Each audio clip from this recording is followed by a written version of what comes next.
Since there's some folks in the audience that I don't know, I'll introduce myself. I often don't at these things. I'm Dave Gustin. I'm the director of the School for the Future of Innovation in Society, and it is my great pleasure to introduce at today's Enlightening lunch Katina Michael.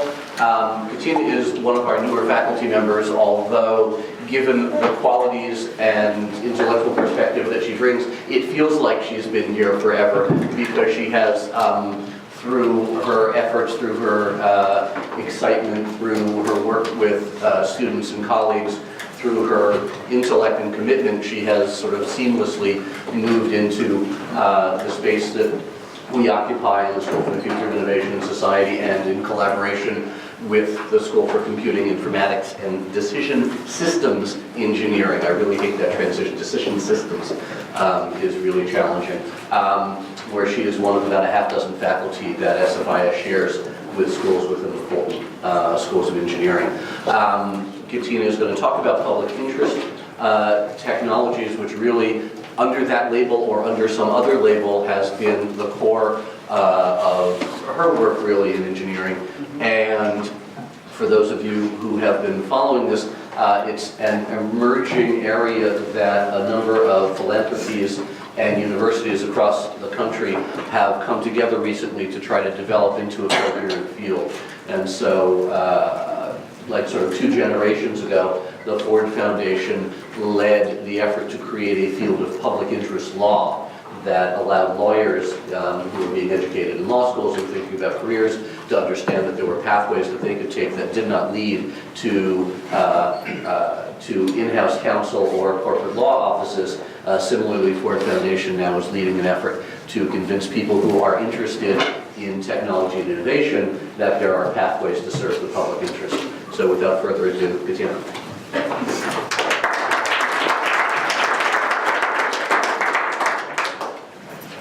Thank you, Dave. I still pinch myself that I'm in Arizona. I still do. It's hard to believe that 6 months have already gone by.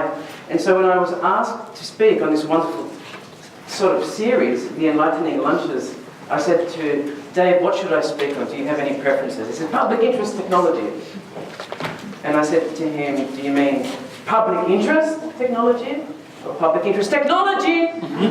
Or public interest technology? Which one of these? I'd like to recognize the incredible amount of effort that Rebecca Monteleone, a PhD student here, and my privilege to have her as a research assistant. I'd rather call her a research associate, really. But Rebecca's not here. She's doing a fellowship in Washington, D.C. and helped me assemble these slides. So what is public interest? If we look at a dictionary definition, the public interest is anything related to the welfare of the public, as opposed to that of a private individual or an organization. All society has a stake. Could we perhaps liken it to utilitarian ethics, for the sake of the common good? Is that relevant? It's private, public and third sector organizations who can work to protect and promote the public interest, and to do so together more effectively.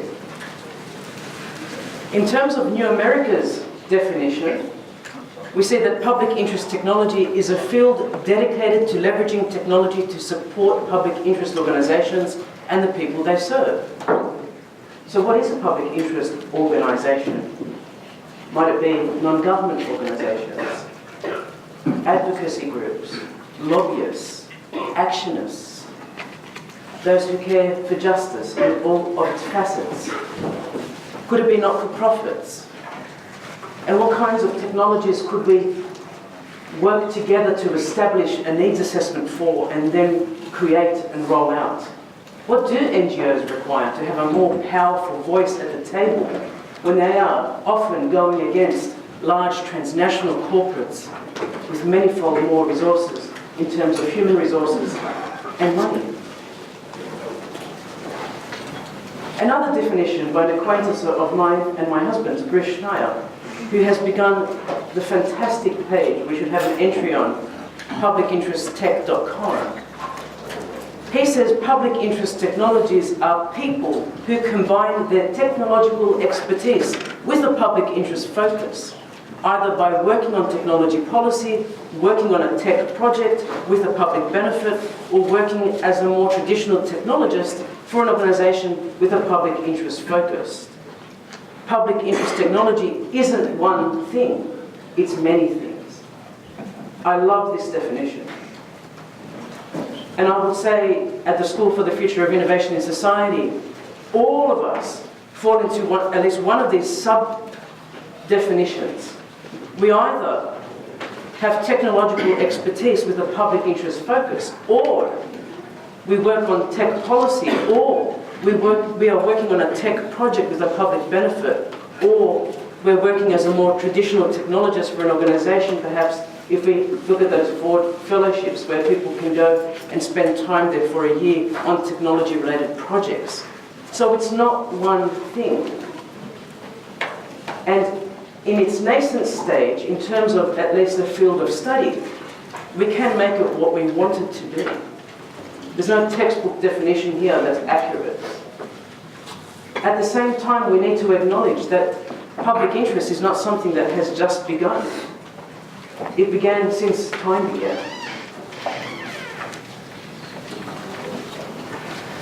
So in its more recent definition, it's an interdisciplinary pedagogy.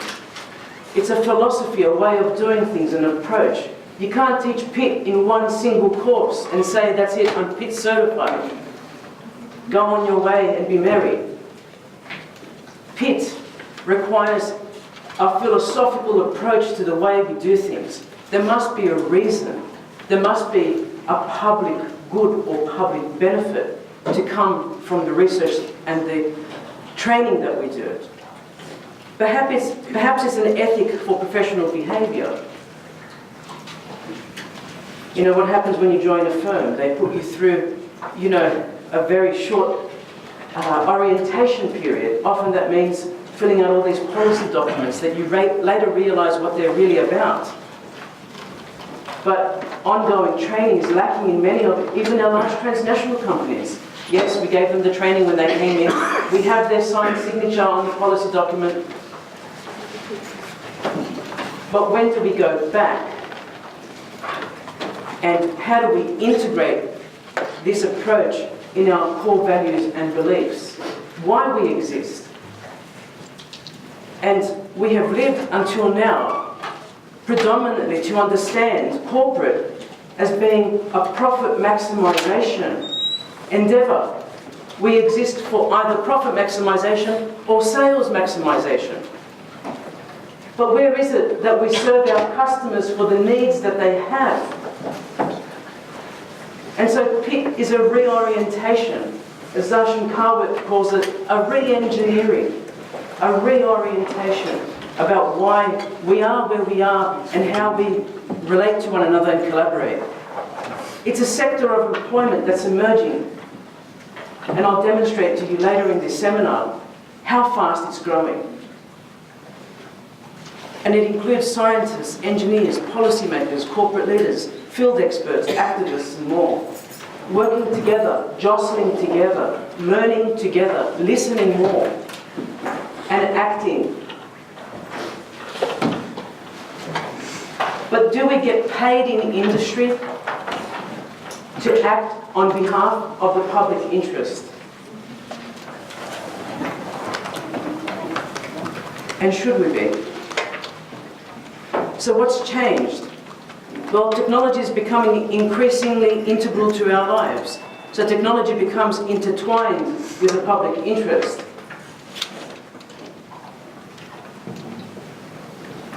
It's not just that society shapes technology, society almost is becoming technology. We never have more than a stone throw away a technological device that connects us and interconnects us. The public sector is lagging behind in technological ability, which can also lead to distrust and low faith. And in some reactionary mode, we're seeing the public sector now make demands on corporates. You shall give me access to the encryption code.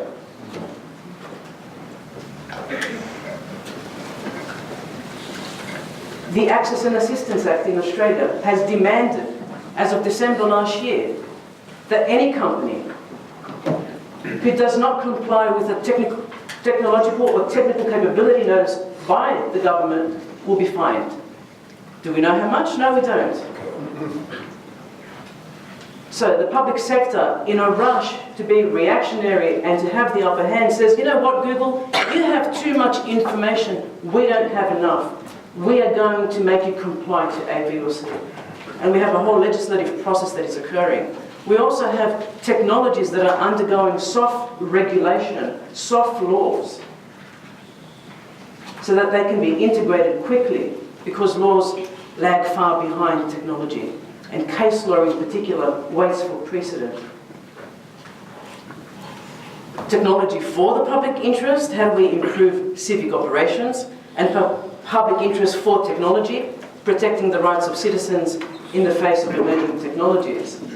How many of us are thinking about our response to neuromorphic computing, embedded software in CCTV cameras that will soon identify you and locate you? How many of us are thinking about the potentiality that the apps that we download are listening to more than what we want? That the hubs that we have invited into our homes are not just safety and smoke detectors, they're listening machines without warrants. How many of us realize that things like Facebook live streaming may actually mean that we can watch a crime, as we did in New Zealand, in real time? What is the corporate response to live streaming murders, 49 of them? Who was accountable for those videos going viral?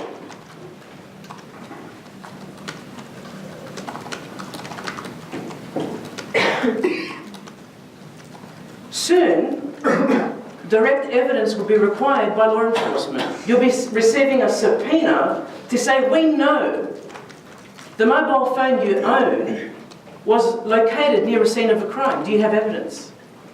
Well, in fact, we know you took a photograph. We know you took a video. What were you doing there? What did you see?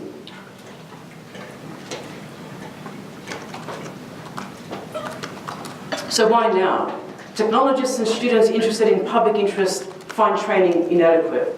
That's why many of you are here to do our HSD program on human and social dimension. That's why many of you are here to do our international global development master's degrees. That's why many of you are here engaged in science and technology policy and innovation policy. Public interest organisations are hungry for expertise in technology and experiencing talent shortages, and I'll demonstrate that again with many of the pictures that I have here in a moment. Emerging technologies and technology companies creating more controversies around public interest. Privacy and social media. We've seen Facebook in the last week come out and say, you know, it used to be a public platform. We're now going to move towards a more personalised private approach, completely flipping their business model. Public sector increasingly expected to provide technologically agile services, open data services. I want to access my portal. I want my health information. What do you have on my taxation? And then how do we leverage that through open data initiatives so that businesses can continue to develop an entrepreneurial mindset around the new data that is being made available, either through crowdsourcing or through the public sector. So wasn't PIT already happening? Didn't we have the European Citizens Deliberation and Science and Technology Assessment? Didn't we have our interdisciplinary programs in SFIS already? Didn't MIT have their Technology and Policy program? Didn't the Australian National University hire Genevieve Bell to have the Autonomy Agency and Assurance Institute? Yes, yes, yes. Europe has been far in advance with their responsible innovation practices with respect to PIT. But I think this new movement is wonderful. It is trying to establish researchers in the PIT domain, a bit like the surveillance studies group. It's not a theory, it's a group, it's a network of networks of surveillance studies theorists. In this instance, we have a public interest technology network of networks forming, whereby we begin to take more seriously the training and the education of individuals who are seeking this. Non-governmental organizations like the Electronic Frontier Foundation, GovLab and Access Now are hiring people. Internships exist. You should be looking at these opportunities, and you should be thinking almost a year to 2 years ahead with what you will do with the qualification you gain from SFIS and SIDSI and so forth. And then there are others who say PIT wasn't already happening.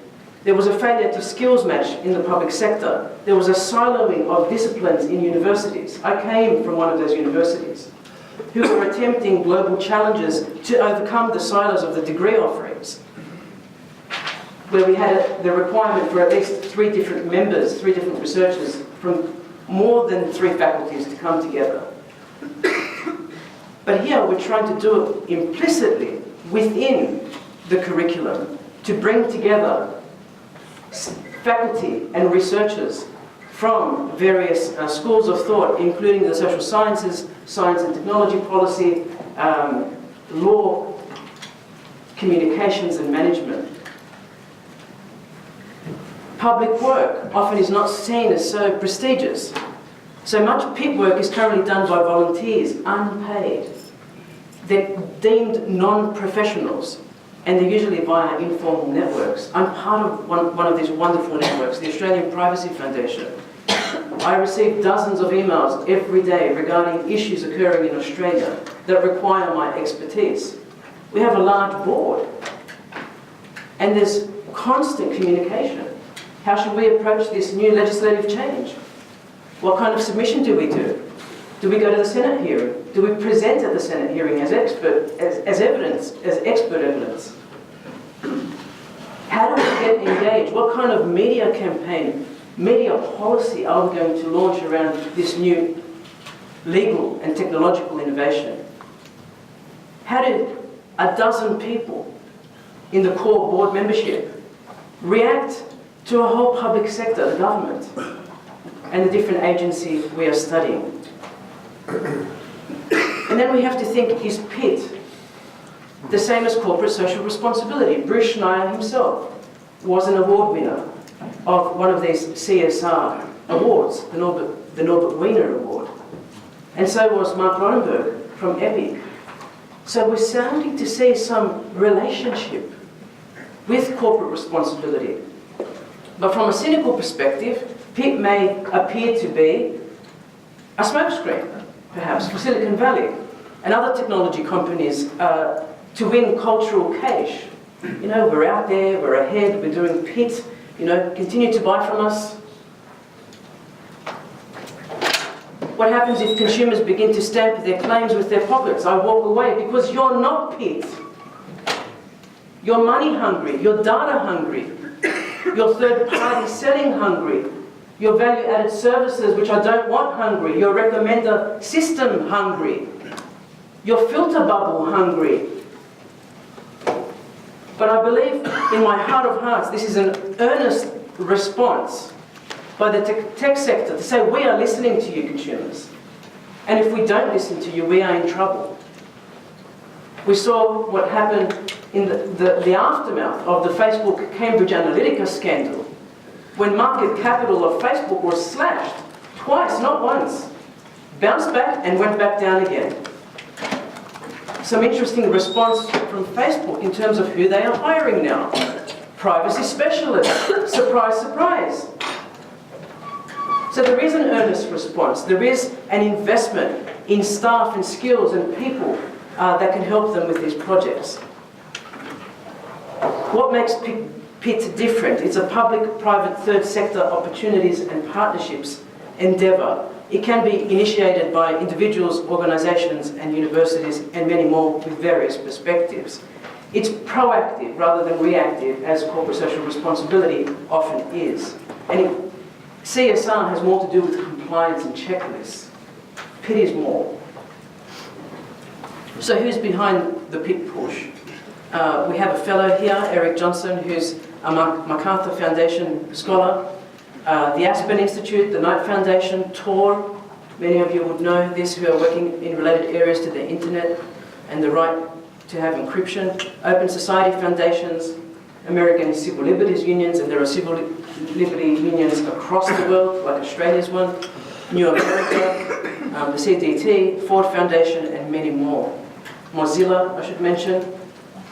And the PIC careers, according to More Than Code, span federal government, all levels of government really, open data, digital privacy and digital literacy and education, Creative Commons, open access, design and policy, journalism, public science, community technology access, data bias, relevant careers, activism and organising, civic technology, crisis and disaster response, transnational companies and more.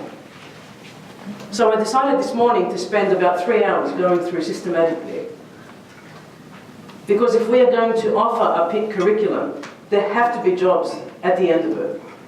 And for those of you currently engaged in science and technology policy, equally relevant are these jobs. The ACLU, if you're looking for internships, I looked up internships specifically, and in different parts of the states, New York, California, and so forth. Importantly here, you may say to yourself, I don't have a data analytics background. Not yet. How can I apply for this job? I would say to you, apply. I would say to you, spend time to come up to speed, not only with fluency in data analytics, but actual implementation. Or you might ask me, how do I do that? You get involved in projects. You go and haggle one of your faculty professors and say, do you have a project for me? I want to do more on data analytics. And most likely, they will. But you need to have initiative and take it upon yourself to get through this training process. I will say to you, apply.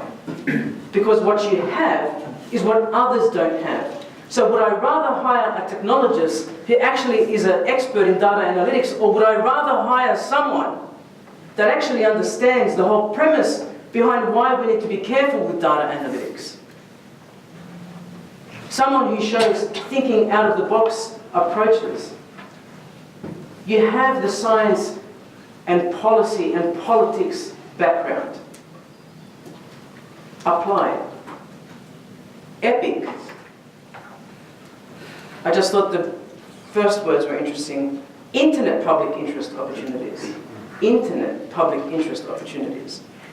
Clerkships available in DC. Privacy International, based out of London, have spring intakes, summer intakes. And here, you need to have some kind of technology and privacy-related interest. Law is handy in everything. But think about how you might fit there and what kinds of projects you might want to put forward. In fact, they only take 4 interns a year. But I would say you begin to suggest projects that you're interested in a year ahead of time. This is digital rights in Australia, and you can see by the play on words, the assistance and access campaign. This was a media campaign responding to the government intervention of saying to companies like Facebook and Google, we will break your encryption if we ask you. Yeah, that's really handy. Systematic weaknesses in our technology-enhanced devices.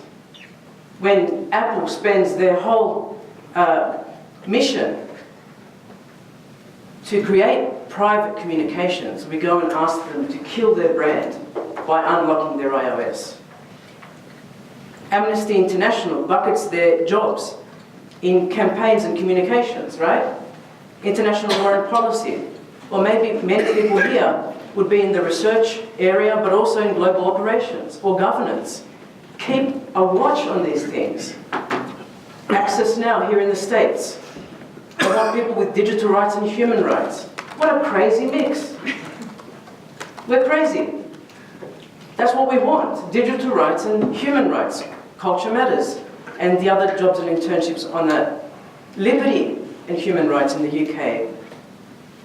I resist facial recognition is one of their campaign areas where they're hiring. Human Rights Watch are looking for communication specialists, information technology, coordination and advocates. These are the skills we are acquiring through this great school. And then I look for internships. And we have the Americas Division internship, which is here in Mexico. Communications internships, development and outreach volunteers. Validity, an organization I've started to communicate with.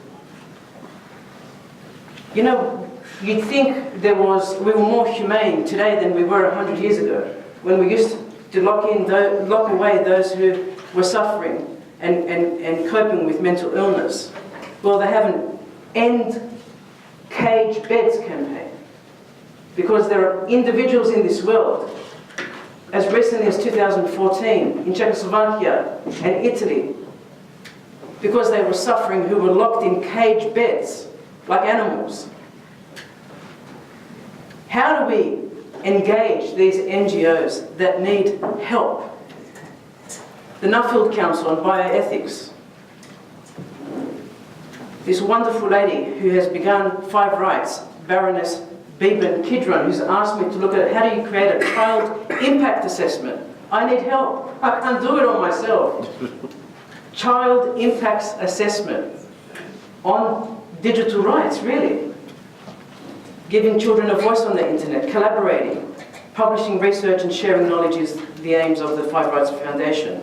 Gene Watch, UNESCO careers. Now we're moving away from the NGOs and going to more sort of, what would you call these? UNESCO, the UN, international organizations, a chief security section or a human resources officer. These are more senior careers, but you could go and find early entry careers options there as well. The United Nations and their portal. And they have an internship program there. You can see it's the 4th from the top. The United Nations provides internship opportunities at UN headquarters in New York. Oxfam. There are people like Netra in the School for the Future of Innovation in Society who have worked for these organizations. Red Cross. Suicide prevention lifelines for volunteerism and so forth. We even have corporates now. If we look at the other area of PIT, so we've gone from NGOs to international organizations and now to private companies. I put in the search terms data governance in Arizona. I put in the search terms policy analyst, targeted at the things that we do. Compliance officer. Google has got a host and a series of various policy advisor roles, and this was just one subsection I looked at. A policy specialist. Well, what are you going to be? What are the PIT careers we are going to define? They're already out there in many cases. So how do we engage these large organizations to say we have the skill set, we need to get on board, or come and do research with us, or come and give a guest lecture? What is your policy officer for DeepMind? An ads and content manager for trust and safety. Is this really a technical role? Or is it a socio-technical role? Election integrity strategist, trust and safety. Everything that's going on in the media, everything that we have seen in terms of eventuating in fines, and the fines have ranged with Google from 4 billion recently with the antitrust 3 months ago, to other location privacy breaches, going to about the hundreds of millions. The response has been, we need to fix this. And here we are. You could not have been graduating at a better time than now to hunt these jobs down. Facebook careers, have a look at this. Legal privacy manager, could that be you? Lead counsel, privacy. Manager, privacy analyst. Privacy data misuse analyst. Privacy policy manager, internal audit manager, privacy. Privacy Policy Manager, Youth Products, Privacy Policy Engagement Manager, APAC, Asia Pacific. They're crying out for our students. Be aggressive in your search. Do not discount the large transnationals as places of employment. I often am critical of these organizations. But the more students who we graduate and go through into these corporations, the more cultural change there will be embedded in these corporations. I have many students already in Facebook here in the US, already in Google Policy. It shouldn't surprise us that they go after students of faculty that are after a response. So think big. And the other thing is, of course, there's also the public sector. I was looking at the city of Tempe just as at a whim. There are people they're hiring. Here is a Sustainability Alliance officer with the city of Tempe, and it's a voluntary position, advertised a month ago. So we've got NGOs and not-for-profits, we've got international organizations, we've got transnational companies wanting to hire PEAK graduates, and the last area, without precluding any other domains, is what you want to do. What's your dream? How do you want to personally contribute to a PEAK initiative? What ideas do you have for new startups? The best place is now to form those relationships in your student cohorts. What do you want to do that's missing? And do it. I was on a plane flight in 2016 with a wonderful CEO who had a company of 20 people. I said to him, what do you do? He said, I've found the niche, Katina. I'm Indigenous, and I'm an advocate for the Indigenous community. So when cities want to talk to that Indigenous community, my company goes in and we handle the dialogue. Wow. And he says, I only work 6 hours a day. I said, yeah, and how many hours do your employees work? 6 hours a day. That's his business ethic. So creating a PEAK curriculum, we are going to put forward a proposal by the end of April for a technology in the public interest PEAK degree. This will enable our new incoming students to gain additional technical expertise if they haven't had it in the past, in areas like geographic information systems, in areas like open data and data analytics, in big data and digital society. The School for the Future of Innovation in Society will be the home base of this proposed master's degree, where we already teach so much in social and political theory, inclusive participatory design, how do we do a needs assessment and move forward.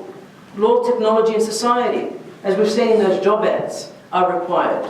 Knowledge of those areas, privacy and security, data rights, maybe artificial intelligence bias and so forth. Corporate responsibility, perhaps, one course from the WP Carey School.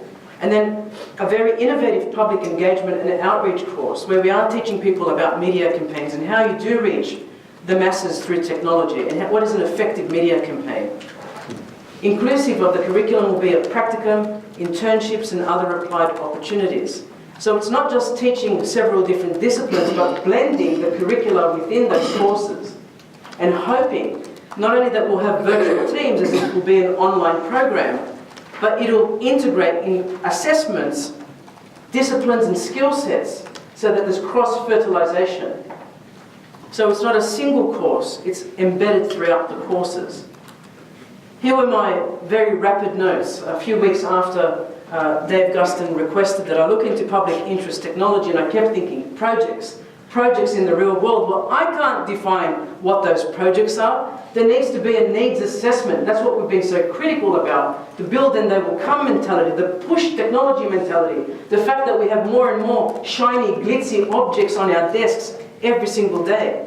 The entrepreneurial mindset is to ask people, what do you want? We will help you satisfy your needs. Do we ask the homeless? What values and practices do different cultures have? Is it historical needs assessment?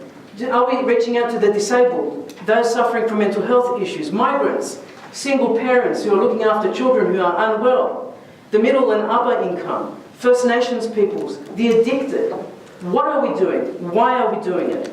Does technology have a role in our response to their need? That's something we can't be deterministic about. We can't assume technology is even partial a response to their request. It may well be technology innovation in process. Process becomes our technology, not a shiny artifact. Our technology becomes a process of engagement, a coordination of sorts. What do we do? Do we require big data? Do we require artificial intelligence, collective awareness, digital histories and other chronologies? And then we look at issues to do with privacy and security and human rights in the design approach. We develop proof of concepts and actually reach out in schools and in other real-world challenges and cases with our projects. And we somehow assemble ourselves, deeply embed ourselves into those foundations that we've mentioned. Now, with 2 minutes to summarize, because I would like to open the floor to comments and questions. We have a newly established Centre for Engineering Policy and Society, where I think the core members, who are all joint hires, are exemplars of PIT. We have these specialised resources that take an interdisciplinary approach to developing frameworks for design, development and use of technologies. There's a justice element to all of this. And it looks something like this. I asked the 6 individuals in the core membership to write down the terms that were important to them, the keywords that would describe them. And on the left-hand side, you see the technology-centric response, and on this side, you see the justice and knowledge and activism. How amazing, these clouds. Collectively, this is what we believe. We have Emma Froh looking at CRISPR and genome editing. We have Kirk Jarberg, who looks at energy justice and data mobilization and IT and community-driven scientific research. He seeks to understand social, political and technical relationships for the non-profit community-based research practice. Amazing person. We have Laura Hossman here in the back of the room, who's engaged in Solar Spell, her idea, which has gone global. We have Darshan Karwat, leading a rebellion, I would say, in terms of his re-engineered approach. Look at his values and commitments. Listening before engaging. Collaboration, not atomization. Always asking who and what are being left out of our consideration. Reflexivity and praxis. Thaddeus Miller, looking at self-driving cars and cities and mobility and the ability to give people movement capacity. Fahim Hussein, looking at digital access among many other things, and claiming we need to give refugees digital access, and of course women in lesser developed nations, and my work with the Australian Privacy Foundation. Here are logos of the Public Interest Technology University Network that is forming. ASU up at the top, #1. And I do believe we are. I really don't think there is another place on earth quite like this school. So I end the presentation there and open for comments and questions.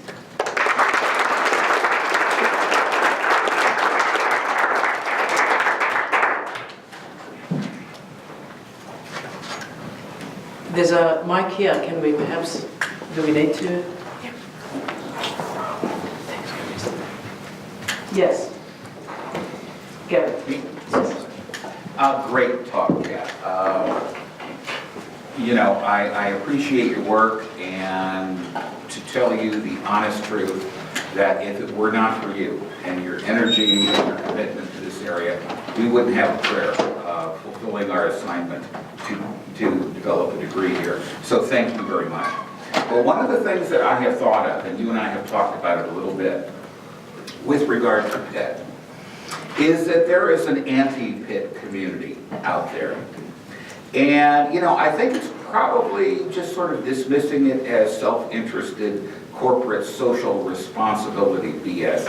Might be a bit of a straw man, because the debate really goes back to the 50s and the 60s in political science, where the position of many was there's no such thing as the public interest.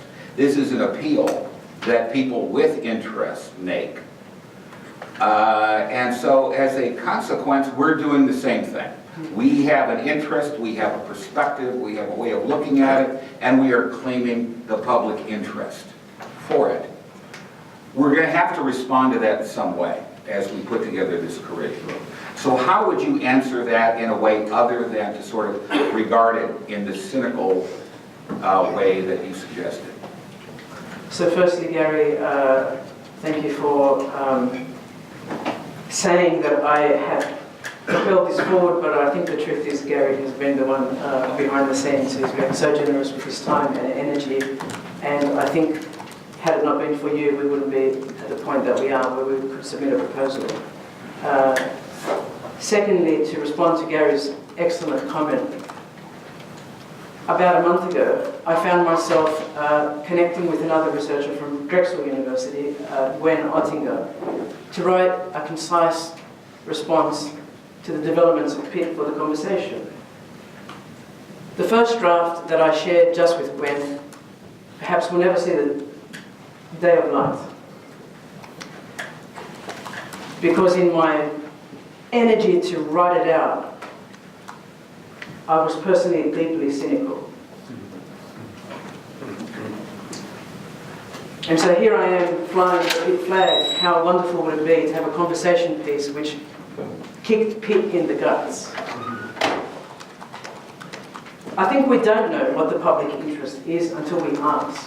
And we don't have large-scale mechanisms yet to engage the public to ask what are your needs, although we know. Every morning when I do visit Starbucks there on University Drive, and I see at least 8 homeless people sharing the corral with me. And initially I was scratching my head thinking, where have I seen these people?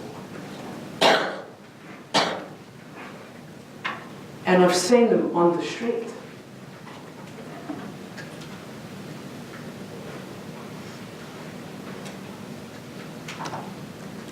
All credit to Starbucks for not throwing them out. They haven't bought anything, they've asked for water. And I think asking people, and we have many researchers who are preoccupied with the participatory design, the anticipatory design. Dave is one of these researchers. Futures, how do we look down the track, what do we need? What we need to be is human. And so the only qualm I might have, although this is my domain of research and work, is that this sentence includes the words technology because it implies technology. But I had to come to peace, because technology is not just the shiny machine. That's what we've been taught today. It's not an app, everyone. It's not software. Look at deep socio-technical theory. It's about humans, tasks, things. No one said to you, you have to go and give the homeless a GoPro so we know how they feel. As was, something I reported on in 2012, I think it was. We need to know how the homeless feel, so we give them a GoPro. We can look at their field of vision as they go around their day and sleep, in the corners. So I think we have to start with the premise. And we have to use the tools we're trying to build, the tools that Dan Sarowitz calls the tools for rightful science and technology. We need to start eliciting those mechanisms by which we can get a response and not infer or think we know what others need. And I don't think we're doing a good job of that at the moment. And I have to refrain. I think cynicism, a healthy cynicism, is important to keep us on our toes. But if I was to try and shoot down PIT before it's even begun, I haven't given it life yet. Right? How dare I, perhaps? How dare I, unless I see, Bruce Schneier, how do you know him? You know him as the guy who has the best security blog in the world. And he doesn't even have social media, right? Great guy, I've met him in person in 2014 in Boston. Bruce is the first advocate. Technology is great, but be careful. Tim Berners-Lee's. The internet is great, but if we keep going the way we're going, it's the wrong way. Wendy Hall from the University of Southampton, who was there when the internet went phew. No, she says, privacy is important. So I think we have to be modest in what the word technology means and look back at some of the historical. What was technology in the time of Plato and Aristotle? What was it? Technique. And what did they say? Beware of technique without reason and law. Beware of technique because it's just an imitation. It's not the real thing. So I want us to look at the real thing. I want us to think about the real things that matter. Like the guys and girls in Starbucks that haven't slept overnight in a warm home with shelter and actually don't know where their next meal comes from. But they've all got technological devices, and my kids tell me, but how do they have a mobile phone? And I said, it's the only hope they have right now to connect for their welfare benefits, for future employment, for halfway houses, for how they're going to get the next meal. So, great question, Gary. Yes? Excuse me, to add on to that, where you're talking about homeless, a lot of the times they don't have an identity. So when we speak of homeless people, technology can play a role and identify them. And what do you see going from there?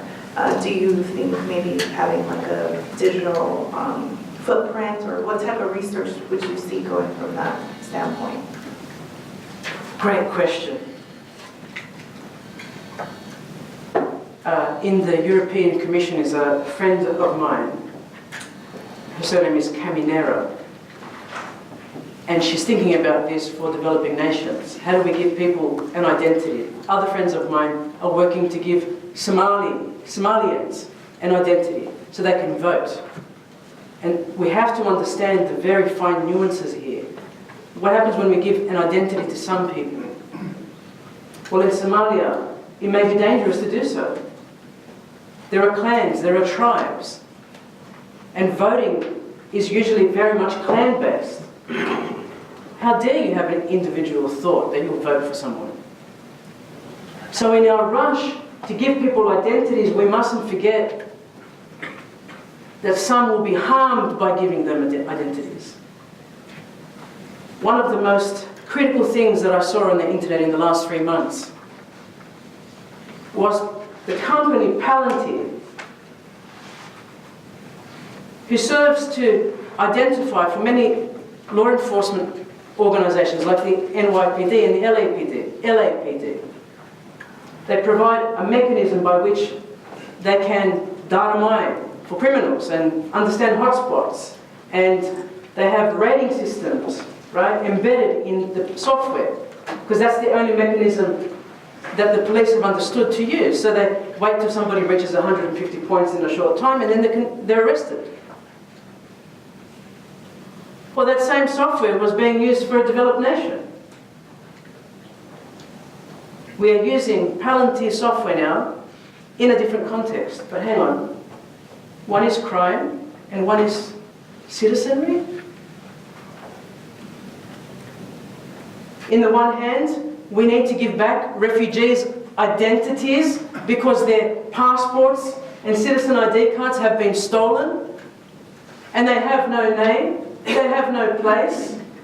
And on the other hand, we flip it and we say, we can now identify the gays and lesbians in India because we've got their facial image.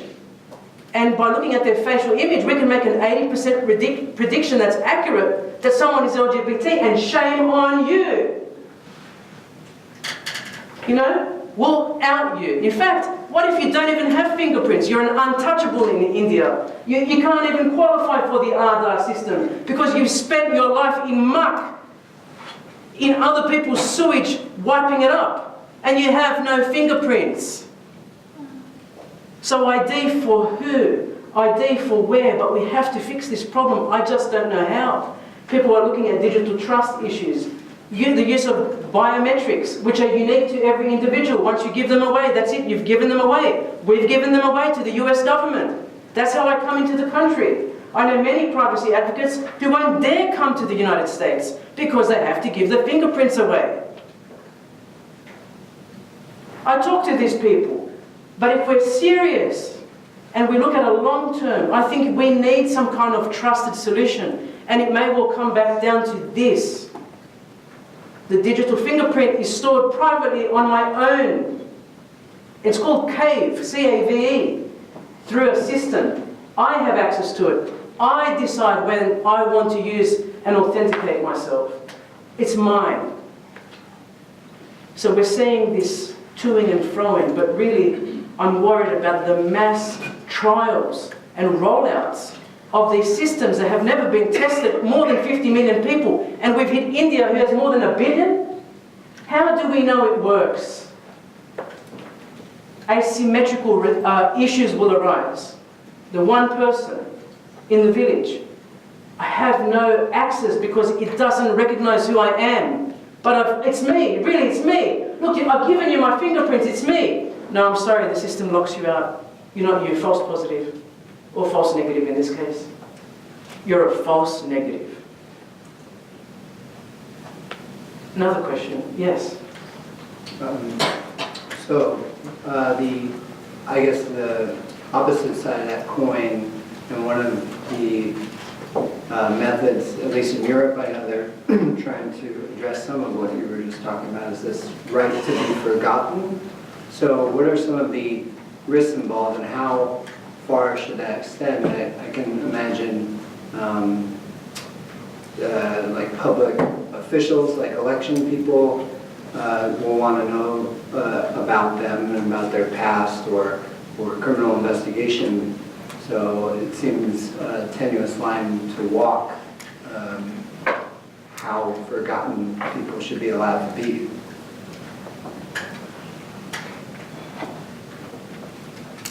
Meg Leder-Jones from Georgetown University has written a wonderful book. We've co-authored a paper, and her book is actually titled The Right to Be Forgotten. I was there when Google was going through its Right to Be Forgotten response, and they were madly hiring paralegals because everyone said, now I want to have a right to be forgotten. And when I Google my name up, Trkula, T-R-K-J-U-L-A, how come a criminal comes up? And I'm me, and I don't want to be associated with this person. Yes, I want a right to be forgotten. And then I see a case, my whole thesis in my Masters of Transnational Crime Prevention degree in law was about the Essen-Marper case, the DNA collection of evidence. There are 1 million innocent people on the National DNA Database, crime database in the UK.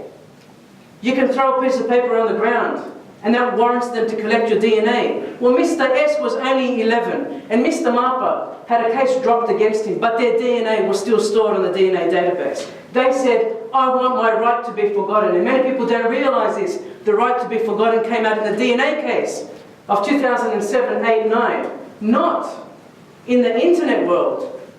And so Peter May, who I interviewed from House LLC, went to the administrative court, then went to the next court, then went to the House of Lords. He lost every case on behalf of Mr. S and Mr. Marper. But he kept going to the European Court of Human Rights and said, we are going to remove these innocent people's DNA from this database. And he won 17-0.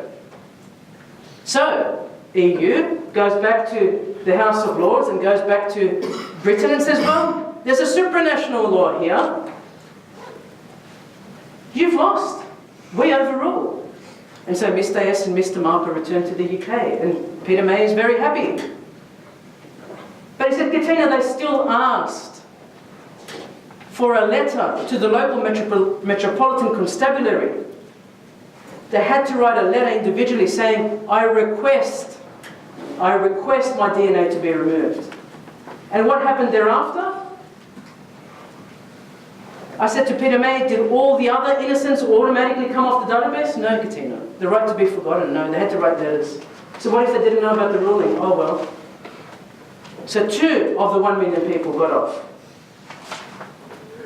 And then allegedly Mr. S reoffended when he was over 16 and he's on the NDNA. The right to be forgotten. I guess there are many other contexts we didn't touch on, but then we go into location tracking spaces, which is real-time tracking of some members of society who are rehabilitating. One more question, it says Dean, if there is one. I just came back from the Citizen Science Association conference, and there was an evening of environmental justice, and it was really kind of an eye-opening experience. And a lot of the folks were talking to the citizen science community, and kind of the bottom line was, you know, don't just come in and study us. Work with us to seek out solutions, because some of these communities have been at it for a long time fighting. First of all, no one believes them. The government, you know, has more power than they are. Then the researchers come in and don't necessarily share the data with them, or, you know, it takes a while to get that paper out, and meanwhile they're still living in that same circumstance. Can you speak to that a little bit? Dan Santon, that's a great question. For those of you who don't know Dan, you should know Dan. He's our SFIS librarian, among other positions in the library. He's helped me out so much since I've begun. You know, for those of us who have had some experience working in lesser developed nations, introducing perhaps communication towers and other engineering systems, civil engineering systems, one of the criticisms of groups is they'll go in, you know, all energetic. They've got 3 weeks to build the tower, and they leave, and the tower has no maintenance. The tower has no one to engineer it further. The tower has nothing to do with anything, so it falls into disuse. In fact, it causes more harm than good. We had the tower about a month ago.